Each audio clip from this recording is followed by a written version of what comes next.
শান্ত শিষ্ট একটা মিছিলের উপর একটা শিক্ষক জাতির উপর কেমন করে হাত উঠায়, এটা হলো জাতির জন্য একটা দুঃখজনক ব্যাপার। প্রিয় ভাইরা আমার, এই জন্য আপনাদের কথা বলি যে যেই জাতিটা শিক্ষিত জাতিরা একটা শিক্ষকের পর একটা শিক্ষক না হলে একটা জাতি কিভাবে হবে, একটা শিক্ষিত মা না হলে একটা শিক্ষিত জাতি কিভাবে হবে। এই ওরা শিক্ষিত ছিল বলেই আমাদের লেখাপড়া শিখাইছে, এই জন্য আমরা শিক্ষিত হয়েছি।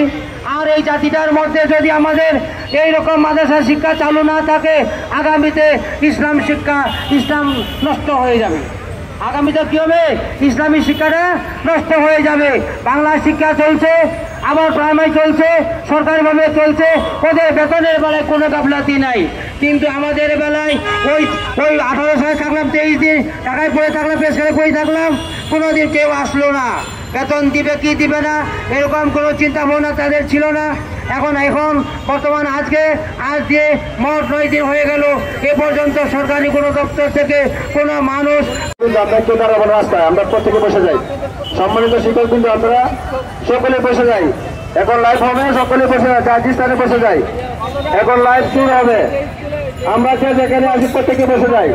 ভলান্টিয়ার ভাইরা যেখানে আছেন প্রত্যেকটা শিক্ষককে জায়গাতে বসায় দেন। ভলান্টিয়ার ভাই যারা আছেন প্রত্যেকটা শিক্ষককে জায়গাতে বসায় দেন।